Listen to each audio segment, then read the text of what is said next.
الحمد لله كفى وسلام على عباده الذين اصطفى أما بعد فأعوذ بالله من الشيطان الرجيم بسم الله الرحمن الرحيم والذين آمنوا أشد حبا لله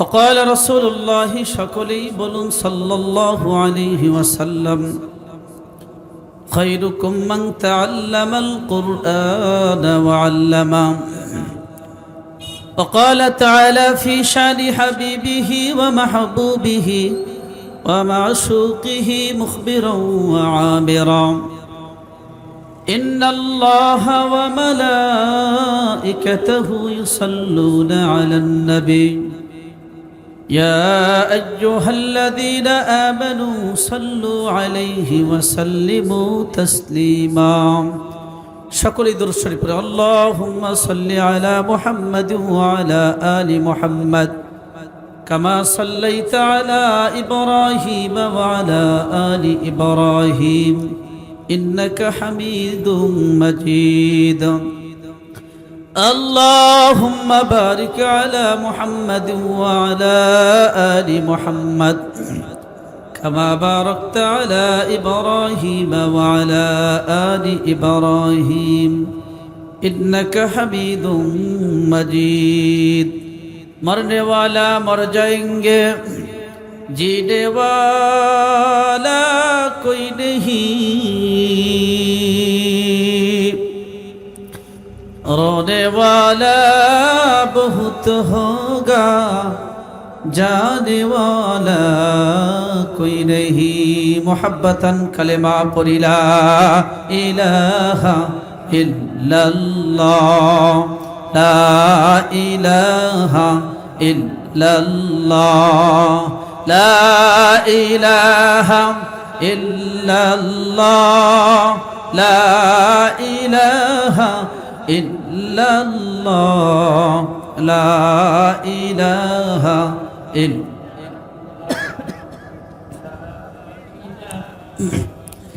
لا إله إلا الله محمد رسول الله সকলেই বলুন সাল্লাল্লাহু আলাইহি ওয়াসাল্লাম হাফেজা ছাত্রীদের সম্মানী পদক উপলক্ষে ইসলাহুল উম্মাহ মাদ্রাসা রৌহাদহ ইসলাহুল নিসা মাদ্রাসা ছাড়াবরতলা এর উদ্যোগে চতুর্থ বার্ষিকী ওয়াজ মাহফিলের সুনামধন্য সভাপতি উপস্থিত রয়েছেন অত্র মাদ্রাসার সুনামধন্য সহসভাপতি আলহাজ হযরত মাওলানা মোহাম্মদ হাবিবুর রহমান সাহেব আদ্দাজিল্লাহুল আলিয়া আল্লাহ রাব্বুল আলামিন হযরতকে নেক হায়াত বৃদ্ধি করে দেন সকলেই বলেন আমিন। আজকের মাহফিলের বিশেষ আলোচক বিশিষ্ট আলেম দ্বীন হাফেজ কারি মাওলানা গোলাম মোস্তফা আল হাবিবি সাহেব মাদ্দাজিল্লাহুল আলিয়া আল্লাহ রাব্বুল আলামিন আজকের মাহফিলের বিশেষ আলোচককে নেক হায়াত বৃদ্ধি করে দেন, দ্বীন ইসলামের জন্য কণ্ঠকে আরো বুলন্দ করে দেন, সকলেই বলেন আমিন। এর পূর্বে আলোচনা করে ধন্য করছেন অত্র মাদ্রাসার সুনামধন্য শিক্ষক হযরত আল্লামা হযরত মাওলানা আব্দুল কাদের সিরাজি সাহেব, দেগার ওলামা ইকরাম, সম্মুখপ্রাণে উপস্থিত রয়েছেন সম্মানিত মুরব্বিয়ানে আজম, ছোট্ট ছোট্ট কচি কাঁচা সমবয়স্ক যুবক ভাইয়েরা, পর্দার অন্তরালে অবস্থিত সতী সাদী মা ও বোনেরা, সকলের প্রতি আমি আমার আন্তরিক শুভেচ্ছা জ্ঞাপন করে সর্বপ্রথম শুকরিয়া আদায় করছি সেই মহান রব্বুল আলামিনের দরবারে যে আল্লাহ জাল্লা শানহু তাবারক ওয়া তাআলা বিভিন্ন ব্যস্ততাকে উপেক্ষা করে কোরআনের মাহফিল তথা জান্নাতের বাগানের মধ্যে কিছুক্ষণ সময়ের জন্য হলেও জুড়ে মিলে বসে থাকার মতো তৌফিক দান করলেন। এজন্য সকলেই মুহাব্বাতান শুকরিয়া আদায় করছি, সকলেই বলি আলহামদুলিল্লাহ। দরুদ ও সালাম বিশ্বনবী আকায়ে নামদার তাজেদারে মদিনা জেদার গোসাই আমেনা জনাবে মুহাম্মদুর রাসূলুল্লাহর উপর সকলেই বলি সাল্লাল্লাহু আলাইহি ওয়াসাল্লাম। সম্মানিত হাজিরিন, সকলেই পরিচিত মুখ। আজকের এই ওয়াজ ও দোয়া মাহফিলের ওয়াজ হয়ে গেছে, বাকি আছে দোয়া। কি বলেন, কথা ঠিক না? তো ওয়াজ শুনলাম কিন্তু দোয়া করলাম না, তাহলে তো হলো না। আজকের মাহফিল হলো ওয়াজ ও দোয়া মাহফিল, এরপরে বরকতপূর্ণ মাহফিল। ছোট্ট ছোট্ট ধরা চলে মাসুম মেয়েরা হাফেজে কোরআন হইল। বিশেষ করে ছোট্ট একটা মেয়েকে দেখতে পাইলেন, একদম গুনাহ তার উপরে লেখা শুরুই হয় নাই, ইতিমধ্যেই হাফেজে কোরআন হয়েছে। কি আপনার খুশি না বেজার? এই বরকতপূর্ণ একটা মাহফিল, বরকতপূর্ণ একটা মাজলিসে আমরা শেষ মোনাজাত করে এখান থেকে উঠব। অবশ্যই আপনাদের কষ্ট দেব না, অল্প সময়ের মধ্যেই 2-4টা কথা বলে অল্প সময়ের মধ্যেই ইনশাল্লাহ আমরা মোনাজাতের দিকে যাব, কারণ আমাদের মূল প্রোগ্রাম প্রায় শেষের দিকে। তো আশা করা যায় আজকের দোয়া আল্লাহ কবুল করবেন। শেষ মোনাজাত করে আমরা উঠব। রাজি আছেন তো? কে কে রাজি আছেন? ইল্লাহে তাকবীর, নারায়ে তাকবীর। আল্লাহ সবাইকে কবুল করুন, সকলেই বলুন আমিন। সম্মানিত হাজিরিন, এইখানে ওয়াজ করে আসলে মানে ওয়াজ আলোচনা, এই যে গোলাম মোস্তফা আল হাবিবি ভাই অনেক সুন্দর আলোচনা করছেন। আলোচনার জগতে আমাদের একে অপর সম্পর্কে ধারণা আছে, চেনা জানা।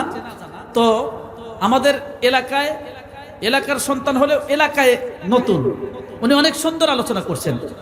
আমার আলোচনা যদি সুন্দরও হয়, তারপরেও আমরা নিজেদের মানুষ, অসুন্দর হলেও কোনো বদনাম হবে না। কি বলেন, কথা ঠিক না?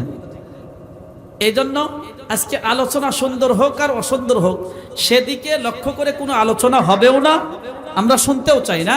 কিছু কোরআন থেকে আলোচনা শুনবো অল্প সময়, সংক্ষিপ্ত আকারে, মোনাজাতের পূর্বে, যাতে মোনাজাত কবুল হওয়ার একটা উসিলা হয়।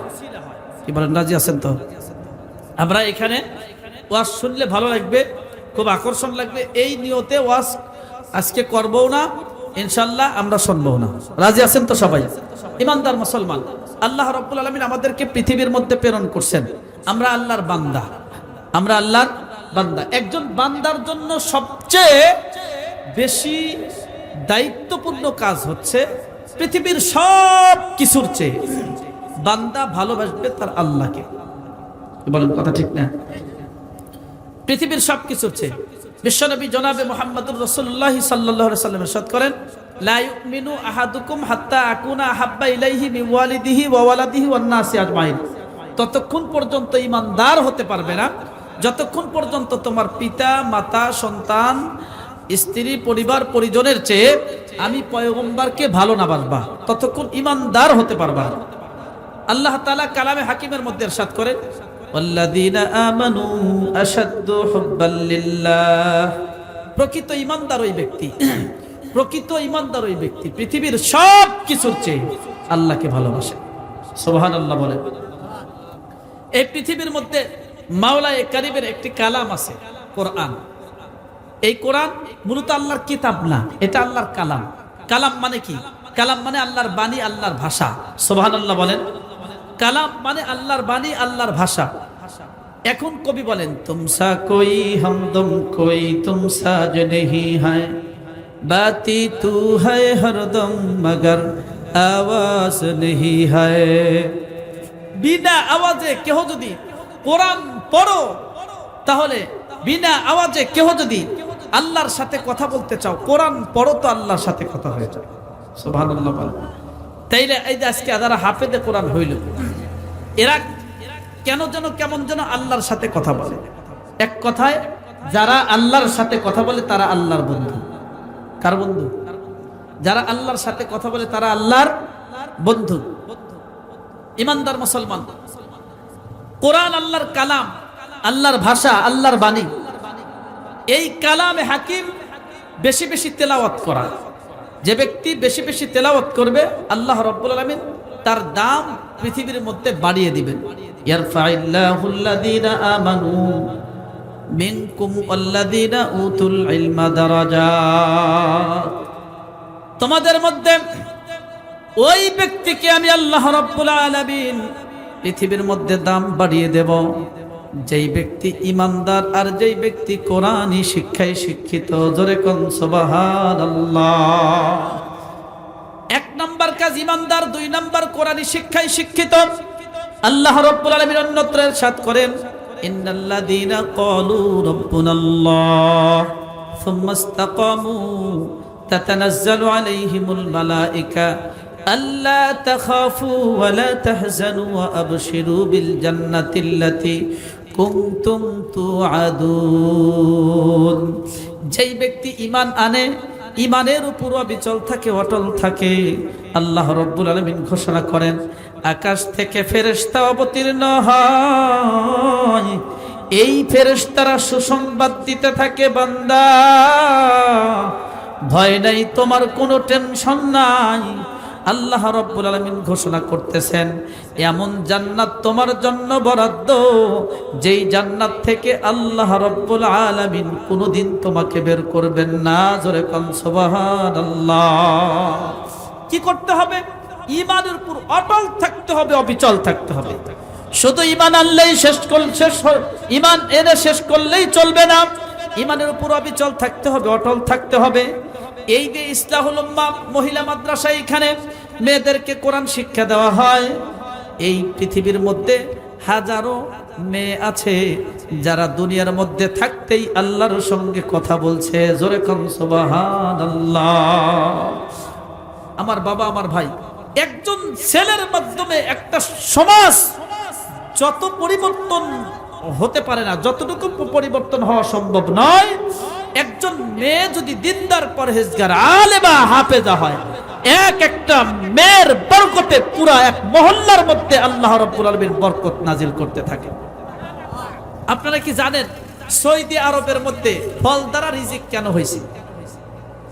ইব্রাহিম আলাইহিস সালামের পুত্রবধূ হযরত ইসমাঈল আলাইহিস সালামের স্ত্রী, ওনার আমলের কারণে, তার ইবাদতের কারণে, তার মুত্তাকিন পরহেজগার খোদা ভীরুতার কারণে ইব্রাহিম আলাইহিস সালাম দোয়া করছিলেন, আরজুক আহলাহু মিনাস সামারাত। ও মাওলাই কারীম, এই আপনার এই বান্দির উপর আমি এত সন্তুষ্ট, আপনি এই মক্কা মুআজ্জামার মধ্যে ফল দ্বারা রিজিক চালু করে দেন। সুবহানাল্লাহ। এই একজন আল্লাহর বান্দির উসিলা করে পুরো মক্কা মুআজ্জামার মধ্যে ফল দ্বারা রিজিক শুরু হয়ে গেছে। সুবহানাল্লাহ। এজন্য ঈমানের উপর অবিচল থাকতে হবে, অটল থাকতে হবে। আমার বাবা, আমার ভাই, একটু খেয়াল করেন। আমরা জানি হযরতে আসিয়া উনি কিন্তু ঈমানের উপর অটল থেকেছিল। কেমন অটল ছিলেন হযরতে আসিয়া? এমন অটল ছিলেন, তার মতো দৃষ্টান্ত আর একজন মহিলার আছে কিনা আমার জানা নাই। ফেরাউন যখন ক্ষমতায় চলে আসলো, ক্ষমতায় যখন যেই বেচারাই আসে, লম্বা চৌড়া সময় ক্ষমতায় যখন থাকে, তখন কিন্তু মনে করে আমি সবকিছু। এক পর্যায়ে ফেরাউন বলে ফেললো, আনা রব্বুকুমুল আলা, আমি বড় রব। ইচ্ছায় অনিচ্ছায় অনেক মানুষ ফেরাউনকে রব হিসাবে মানল। একদিন ফেরাউনের কানে কানে একজন বলতেছে, ফেরাউন রে, আপনাকে আমরা রব হিসাবে মানি, কিন্তু আপনার ঘরটাই তো ঠিক নাই। ফেরাউন বলল, মানে বুঝলাম না। কয়, আসিয়ার কাছ থেকে খবর নেন। হযরত আসিয়াকে ফেরাউন ডেকে বলে, আসিয়া রে, বলো তোমার রবকে। হযরত আসিয়া বলতেছেন, রব্বি মুসা ওয়া হারুন। আল্লাহু আকবার। মুসার রব আমার রব, হারুনের রব আমার রব। এই কথা যখন বললেন, তখন তো ফেরাউন রেগে অগ্নিশর্মা। এইবার ফেরাউন চাবুক দিয়া হযরত আসিয়াকে আঘাত করা শুরু করলো। ইমানদার মুসলমান, আঘাত করার কারণে পুরা চেহারার চামড়া ফেটে ফেটে ফিনকি দিয়ে রক্ত বের হয়। হযরত আসিয়া আল্লাহ আল্লাহ আল্লাহ শব্দ উচ্চারণ করতে থাকে। ফেরাউন এইরকম ভাবে আঘাত করতে থাকে, দিলের মধ্যে একটু মায়া হয় না। শেষ পর্যন্ত জল্লাদকে অর্ডার করলাম। জল্লাদ এইবার মরুভূমির মধ্যে চিৎ করে শোয়াইয়া হাতের মধ্যে পায়ের মধ্যে পেরেকটা লাগাইয়া দিল। আল্লাহ রাব্বুল আলামিন কালামে হাকিমের মধ্যে ইরশাদ করেন, ওয়া ফিরআউনা দিল আউতাদ। ফেরাউনকে আল্লাহ রাব্বুল আলামিন পেরেকওয়ালা বলে সম্বোধন করছে। একদিনকার ঘটনা, ফেরাউন দেখতে গেছে, যা দেখতেছে আসিয়ার চেহারার মধ্যে চামড়াও নাই, গোশতও নাই, শরীরের মধ্যে চামড়া নাই, গোশত নাই। ফেরাউন ডেকে বলতেছে, আসিয়া রে, আমাকে যদি তুমি খোদা মানো, অন্তত পক্ষে তোমার দামটাও তো বেড়ে যাবে। তুমি তো খোদার বউ, অর্থাৎ খুদি হইতে পারবা। জোরে কন্যা নাউজুবিল্লাহ। নামদার মুসলমান, হযরত আসিয়া বলতেছেন, দুনিয়ার কোনো লোভ আমার দরকার নাই, দুনিয়ার কোনো লোভ লালসা আমার নাই। আমি এই দুনিয়ার কোনো লোভে পইরা ঈমানটা নষ্ট করে দিতে চাই না। ফেরাউন এইবার আরো রেগে গেল। এইবার ফেরাউন জল্লাদকে বলল, পিটাইতে থাকো যতক্ষণ পর্যন্ত আমাকে রব হিসাবে না মানে। জোরে কোন নাউজুবিল্লাহ।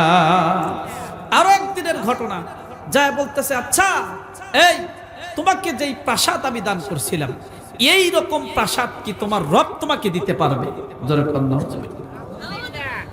হযরত আসিয়া এইবার লড়ে চড়ে উঠল।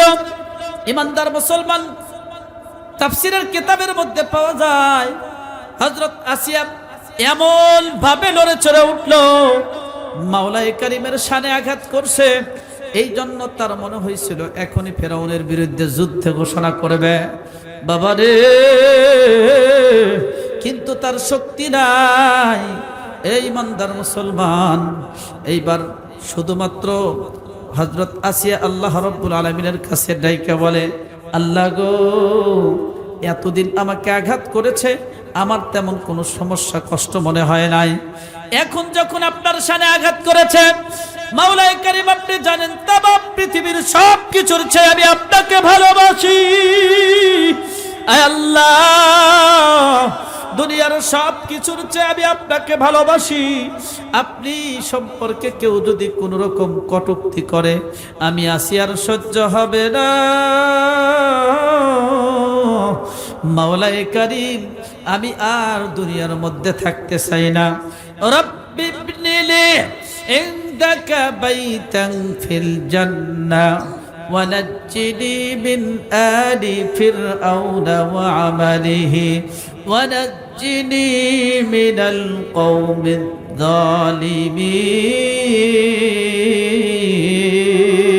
الظالمين। আয় আল্লাহ, মাবুদ মাওলা, দয়া করে মায়া করে এই ফেরাউনের এই আযাব থেকে, শাস্তি থেকে আমাকে রক্ষা করেন। ফেরাউন বলে, আপনি নাকি এত সুন্দর প্রাসাদ দিতে পারবেন না। আয় আল্লাহ, আপনি জান্নাতের মধ্যে এর চেয়ে সুন্দর একটা প্রাসাদ নির্মাণ করেন। জোরে কোন সুবহানাল্লাহ।